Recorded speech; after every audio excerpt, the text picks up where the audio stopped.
One of the toughest parts of drawing for me is simply starting. Getting something down on the page that looks good and sets me up to reach a finished product. I honestly don't have a set way of starting any drawing, and often fear that the end result will look terrible. This fear often frustrates me, because most of the beginning parts of my drawings are ugly. My lack of experience leads to me putting lines in places that just don't work, or just look boring. This usually starts me off in a bad mood for whatever I'm trying to draw, and can be discouraging sometimes, making it hard to finish. Now, on an honest level, this can be fixed by increasing my understanding of the topic at hand. More figure drawing and anatomy studies would make it a lot easier to sketch out the simplified human form. But in cases where I'm just having a bad day, the best thing to do is to simply allow myself to do ugly drawings and fix them up later. Scribble down the idea or shape of what I'm trying to do, and then define it more the deeper I get into the process. The reason I do this is so that I can avoid the negativity I'm feeling during the hard beginning stage of drawing. When doing so, I can free my mind of the burden of being correct and ease my way into the later point in the drawing process that I enjoy. And over time, I allow myself to get into the groove of drawing. Because despite what we may think, not every step of the process has to be picture perfect and ready for the viewer. But on another honest note, if I would just simply warm up before drawing sessions, then I could also stop running into this problem as well. I wouldn't have to get into the groove of drawing because I would already be in it. So, I guess I should start doing that. But we are here to talk about ugly drawing and how it's okay to make a mess early on in the drawing process. As I am, I still can't shake the negative feelings when I start a drawing on a bad note. Not completely. Even in understanding that it takes time to finish a good drawing, I can't help but to judge myself constantly for not being better than I am. And that's just completely unfair to me and the improvement I did make throughout my life. But it's this judgment that pushes me to be better sometimes. Nothing like waking up and kicking yourself in the pants to start your day. But it's probably not healthy. So if you or a loved one is struggling with the disappointment of a bad start to a drawing, try to relax.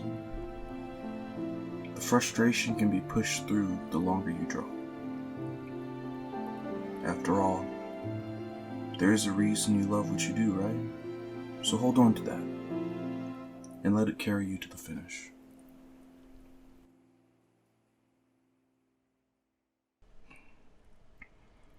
The drawing I was working on in the background is a personal project to design an agent for a game called Valorant. I have finished most of the process and I'm working on polishing some of the stuff up. I'm also going to try to do a character illustration for it, Valorant style, so we shall see how that works. Or, I shall see. If it's bad, I'm definitely not going to show any of you guys.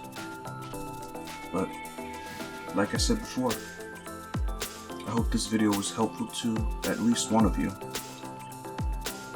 And if not, let us know in the comments what could be done better. Or if you know other ways we can level up our art, let us know that as well. And if I haven't said it yet, I'll say it now. Welcome to Edenwick.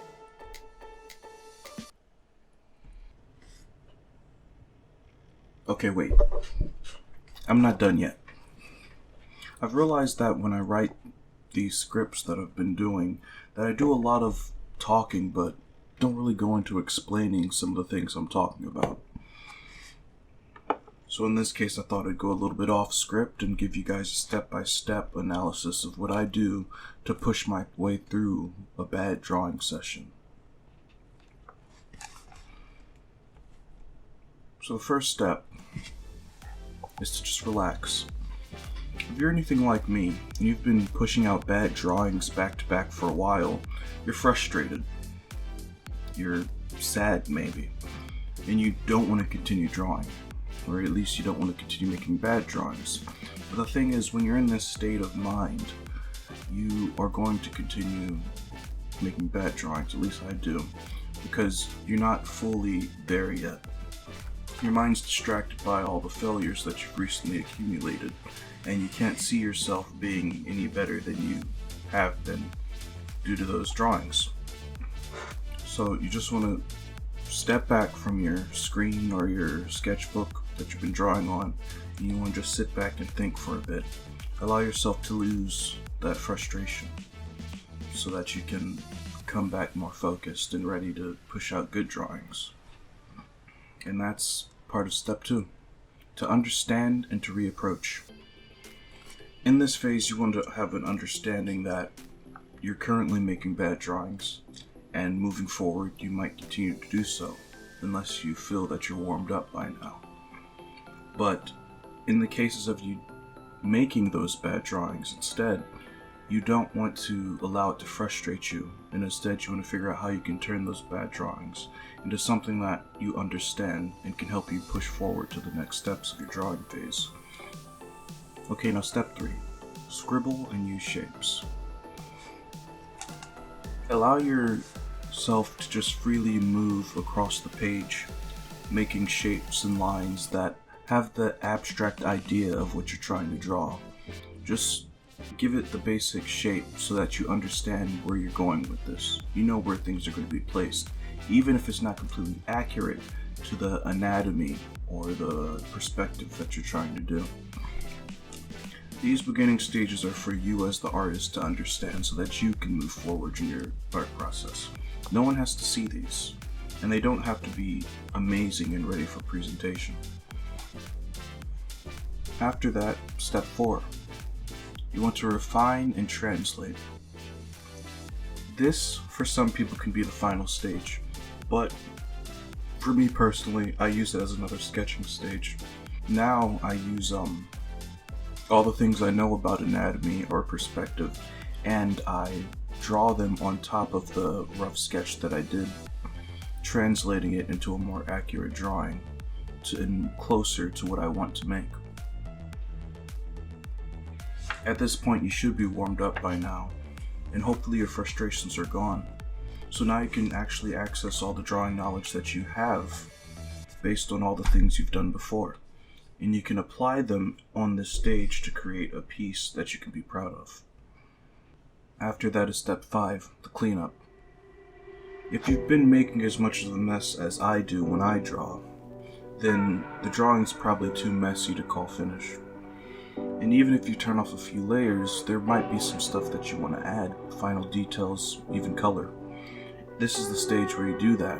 You can do your line art here, drawing on top of everything that you've done, and you can add shadows and color and stuff to make it a final polished piece.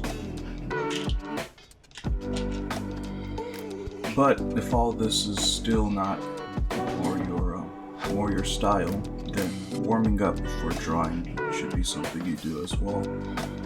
Pick something that helps you get into the groove of whatever you're about to draw. Doing some rough gesture drawing before drawing a character would be very helpful, because by the time you get to drawing that character, you already know how to draw bodies. You're already ready for that. I myself am actually going to start trying to warm up more before drawings as well, so I can approach every drawing session with more confidence in my ability and avoid all the negative feelings that come with making bad drawings. Because at the end of the day, I love what I do, and I want to hold on to that as long as I can. I don't want to be tired when I draw. I don't want to be frustrated. I just want to maintain that simple joy that I've always had.